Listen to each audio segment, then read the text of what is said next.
तो दोस्तों, आज हम आपको बताने जा रहे हैं नरसिंह भगवान का वध भगवान शिव ने क्यों किया था। सनातन धर्म के इतिहास में जब भी किसी अधर्म, क्रूरता व निर्दयता को बढ़ावा देने वाले का जन्म हुआ है, अनिश्चित ही उसका विनाश हुआ। सृष्टि के पालनकर्ता भगवान विष्णु ने विभिन्न रूपों में आकर अधर्म का विनाश किया है। द्वापर में भगवान कृष्ण द्वारा कंस के वध से लेकर महाभारत तक, और त्रेता युग में भगवान राम द्वारा रावण का वध, और सतयुग में नरसिंह भगवान द्वारा हिरण्यकश्यपु के वध। इसके अतिरिक्त भगवान विष्णु ने जिन भी अनेक अवतार लिए उसमें पापियों का विनाश किया है। आज हम बात करेंगे हिरण्यकश्यपु के वध के बाद नरसिंह भगवान का क्या हुआ। क्या वो ब्रह्मांड में विचरण करते हुए अदृश्य हो गए या उनका वध हो गया।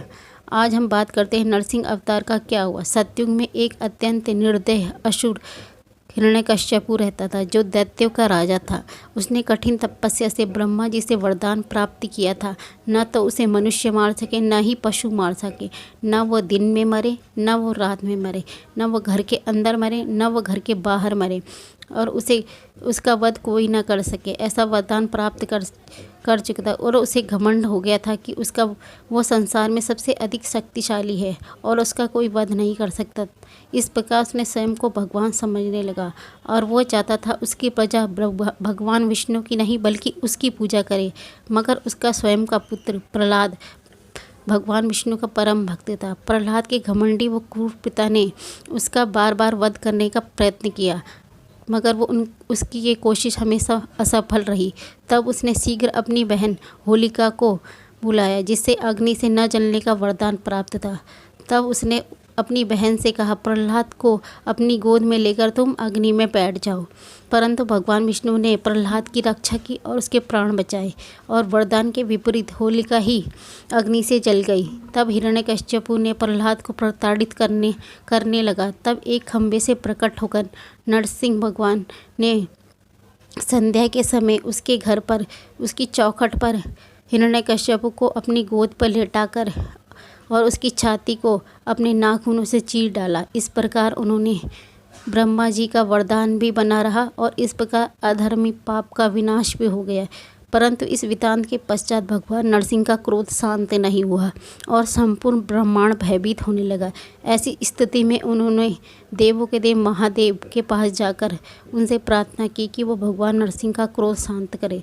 तब सर्वप्रथम भगवान शिव ने वीरभद्र को नरसिंह भगवान का क्रोध शांत करने के लिए भेजा, परंतु उनका क्रोध तब भी शांत नहीं हुआ। तब महादेव ने सर्वेश्वर अवतार लिया। शिव जी का यह रूप सरंभ अवतार भी कहा जाता है, जिसमें मनुष्य, पक्षी और शेर का समावेश हुआ है। सर्वेश्वर अवतार में भगवान शिव ने नरसिंह भगवान का क्रोध शांत करने का प्रयास किया, परंतु वह न कर सके। तब निरंतर 18 दिन तक सर्वेश्वर भगवान और नरसिंह भगवान का युद्ध चला। इस युद्ध का कोई अंत नहीं दिख रहा था। तब समय बीत रहा था। कुछ समय बीतने के पश्चात नरसिंह भगवान का क्रोध स्वयं ही शांत होने लगा। तब उन्हें पता चला कि भगवान शिव ने यह रूप उनके क्रोध को शांत करने के लिए रखा है। तब उन्होंने नरसिंह भगवान स्वयं ही शांत होने लगे। तब वो श्री हरि विष्णु में विलीन हो गए। कुछ कथाओं के आधार पर तो भगवान शिव जी का सर्वेश्वर अवतार बहुत ही भयंकर था, जिसके सामने नरसिंह भगवान का रूप, भगवान नरसिंह का यह शक्ति सारी क्षीण होने लगी थी। तब नरसिंह भगवान ने समर्पण कर दिया था। तब वो श्री हरि विष्णु में विलीन हो गए।